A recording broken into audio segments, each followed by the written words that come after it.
BSc part third. आज हम लोग नई यूनिट शुरू कर रहे हैं जिसका नाम है विलयन, डाइल्यूट सॉल्यूशंस।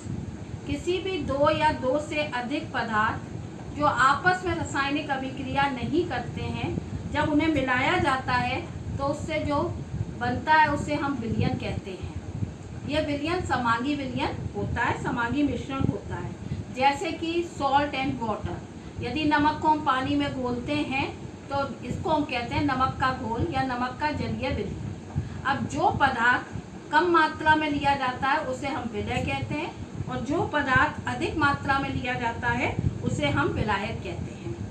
अब सॉल्ट एंड वाटर, तो पानी चूंकि हम अधिक मात्रा में लेते हैं इसे विलायक कहते हैं, और जो सॉल्ट है वो कम मात्रा में लेते हैं इसे हम विलय कहते हैं। और इन दोनों से विलय विलायक से बनने वाला समांगी मिश्रण विलयन कहलाता है।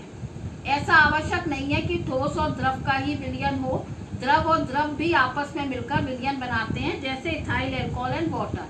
तो जो द्रव कम मात्रा में लिया जाएगा उसे हम विलय पदार्थ कहेंगे, और जो अधिक मात्रा में लिया जाएगा उसे हम विलायक कहेंगे।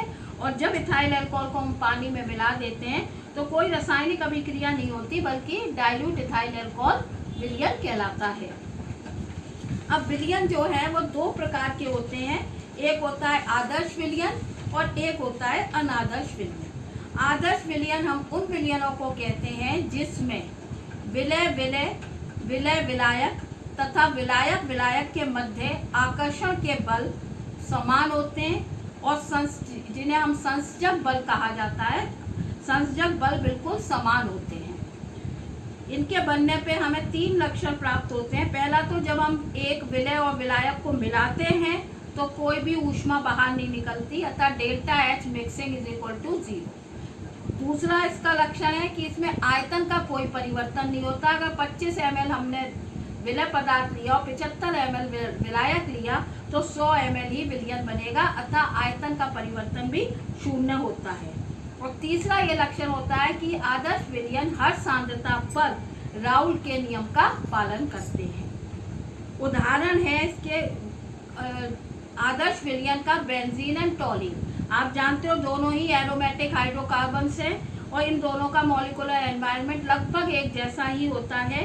तो जब हम बेंजीन और टॉलिन को मिलाते हैं तो वो विलयन जो बनता है वो आदर्श विलयन की तरह व्यवहार करता है, परंतु वास्तव में कोई भी विलयन आदर्श नहीं होता। अब अगर हम किसी भी विलयन को तनुकरण करें या तनुता करें, उसमें पानी की मात्रा बढ़ाते जाएं और वो अति तनु विलयन हो जाए तो वो विलयन आदर्श व्यवहार दिखाता है और आदर्श व्यवहार की तरह कार्य करता है। अनादर्श विलयन वे सभी विलयन जिसमें संयोजक बल समान नहीं होते अनादर्श विलयन कहलाते हैं। अतः ए बी और ए बी के मध्य जो आकर्षण के बल होते हैं वो समान नहीं होते, और यहाँ पर डेल्टा एच मिक्सिंग भी 0 नहीं होती और डेल्टा वी मिक्सिंग भी 0 नहीं होती, और ये हर सांद्रता पे राउल के नियम का पालन भी नहीं करते।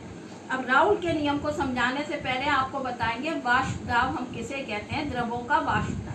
यदि हम किसी भी द्रव को पानी, अल्कोहल, पेट्रोल, एसीटोन किसी भी द्रव को एक बीकर में लें और बेल जार से कवर कर दें तो हम थोड़ी देर में देखेंगे कि बेल जार में उसकी वाष्प बन जाती है। द्रव जो होता है वाष्पीकृत होकर वाष्प बना देता है।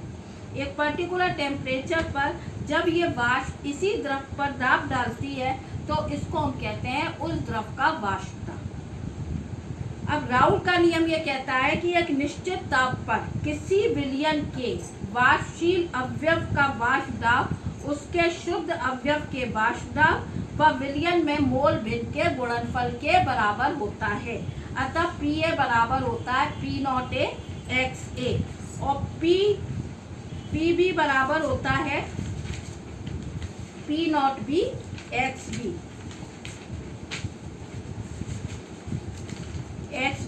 यदि वेपर प्रेशर या वाष्प दाब को मोल भिन्न के सापेक्ष आलेखित करें तो सीधी रेखाएं प्राप्त होती हैं। अब अनादर्श विलयन। आदर्श विलयन से दो प्रकार का विचलन प्रदर्शित करते हैं। एक होता है धनात्मक विचलन और दूसरा होता है ऋणात्मक विचलन। अब धनात्मक विचलन, विलयन धनात्मक विचलन हम उसको कहते हैं जब विलयन का वाष्प दाब राउल्ट के नियम से परिकलित मान से अधिक प्राप्त होता है, तो उसे हम धनात्मक विचलन कहते हैं। इसमें पी ए का मान is greater than P not A X A, इसी प्रकार पी बी का मान is greater than P not B X B. ऐसा तब होता है जब ए और बी को मिलाने पर ए बी के मध्य आकर्षण बल कम हो जाते हैं। यदि ए और बी के मध्य आकर्षण के बल कम हो जाएंगे तो ए और बी को विलयन में से पलायन करने की प्रवृत्ति अधिक हो जाएगी और वो अधिक मात्रा में वाष्प बनाएंगे, जिससे कि वाष्प दाब का मान अधिक प्राप्त होगा, वनस्पत की वो ए में हो और बी में हो। यदि हम तीन बात करें, एक ए विलयन है, दूसरा ए हमारे पे एक अवयव है, शुद्ध द्रव है, बी हम पे शुद्ध द्रव है, तो ए और बी में ए के बीच में अगर आकर्षण का बल अधिक है तो वो वाष्प कम बना पाएगा, बी के बीच में आकर्षण का बल अधिक है तो वो वाष्प कम बनाएगा। परंतु जब हम ए और बी को मिला दें और ए और बी में दोनों को एक दूसरे के प्रति आकर्षण नहीं होगा तो ए भी बहुत वाष्प बनाएगा और बी भी बहुत अधिक वाष्प बनाएगा। इसको हम कहते हैं धनात्मक विचलन और इसमें वाष्प दाब का मान परिकलित मान से अधिक प्राप्त होता है। इसका उदाहरण है इथाइल अल्कोहल एंड वाटर। जब हम इथाइल अल्कोहल और वाटर को मिला देते हैं तो पानी को अल्कोहल की कोई परवाह नहीं होती और अल्कोहल के अणुओं को पानी की कोई परवाह नहीं होती, तो दोनों ही अधिक मात्रा में वाष्प को बना देते हैं। दूसरा होता है ऋणात्मक विचलन। ऋणात्मक विचलन तब होता है जब दो हम ए और बी को मिलाते हैं और ए बी के बीच, जब ए और बी के बीच आकर्षण के बल अधिक हो जाते हैं तो ना तो ए ही पलायन कर पाता है विलयन में से और ना बी पलायन कर पाता है, जिससे कि वाष्प दाब का मान एकदम कम हो जाता है और इसको हम कहते हैं ऋणात्मक विचलन।